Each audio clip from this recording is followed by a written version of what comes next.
সারা দে গোপাল সারা দে, সারা দে, সারা দে গোপাল সারা দে, সারা দে। ও গোপাল রে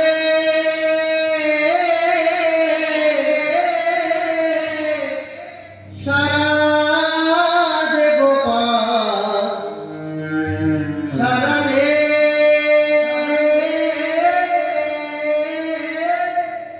সারা দে গোপাল সারা দে। অভাগিনীর মাঝে তো ফুকরি করে সারা দে গোপাল সারা দে, সারা দে গোপাল সারা দে। মা মা কে, মা কে, আমি কে তুই, আমি কে তুই, আমি গোপাল গোপাল গোপাল গোপাল। ওরে গোপাল গোপাল তুই আমাকে মা বলে ডাকলি, গোপাল তুই আমায় মা বলে আমায় মা মা মা। আমার খিদে লেগেছে, খিদে খিদে লেগেছে, খাবি তো, খাবি তো বাবা, খাবি। দাঁড়া দাঁড়া, তোর বাবাকে গিয়ে বলি, দাঁড়া দাঁড়া দাঁড়া, তুই দাঁড়া। স্বামী স্বামী কোথায় গেলে? দরজাটা খুলে দেখে একটা চাটাই পেতে স্বামী শুয়ে পড়ে আছে। অরিনী আমার হাত জোড়ে করে স্বামীর চরণ দুটোকে জড়িয়ে ধরেছে। স্বামী আমার ছেলে খাবে বলেছে, একটু এনে দেবে, দাও না, আমাকে মা বলে ডেকেছি, একটু খাবার এনে দাও, দাও দেবে না, দাও না। ভগবতী, আমাকে তুমি কি ভাবলে? তুমি কি ভেবেছ আমি গোপালকে ভালোবাসি না?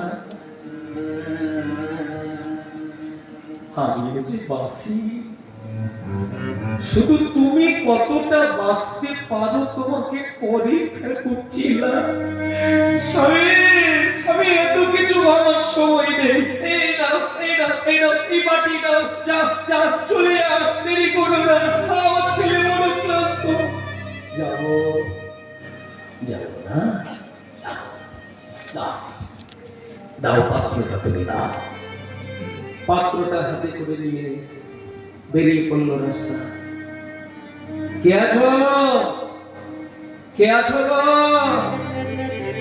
হ্যাঁ একটু দুধ দাও না, আমার ছেলে, আমার ছেলে। এই বিনোদা, এই আমরা যেটা জানি তোর তো কোনো ছেলে নেই, আগে ছিল না, আমার পত্নী কুড়িয়ে পেয়েছে। নিজের ছেলে হলে দিতাম, কিন্তু পরে ছেলে। যা যা, কে দেবে তোকে, যা। ধাক্কা দিয়ে দিল, পড়ে গেল মাটিতে। বাটিটা মাটিতে কুড়িয়ে দাঁড়িয়ে পড়ে ঘরের দিকে রওনা দিচ্ছে। পত্নীকে কি বলবো, কি বলবো হৈমবতীকে, কি উত্তরটা দেবো, আমি কিচ্ছু পেলাম না। স্বর্ণ বাটিটাকে নিয়ে বাড়ির কাছে পৌঁছে আছে। পত্নী অপেক্ষা করছে উঠানের বাইরে, দরজার সামনে, স্বামী কখন আসবে। দেবদাস হৈমবতীর কাছে গিয়ে কাঁদছে, হেরে গেলাম গো হৈমবতী, আমি হেরে গেলাম। স্বামী কি হয়েছে? খাবার আমার দোকানে পেলাম না, পেলে না? সত্যি বলছো, পেলে না? তুমি তুমি পেলে না? আমার ছেলেটা যেতে পারবে না? হৈমবতী, হৈমবতী, কেঁদো না, কি করবো বলো, কি করবো বলো? অনেক চেষ্টাই তো করেছি, কিন্তু পেলাম না। কি করবো বলো? সবে যা হওয়ার তাই হবে। কি হবে? নিজেরা কাঁদছি, গোপাল কাঁদবে। হরিওম তৎসৎ, হরিওম তৎসৎ। কে?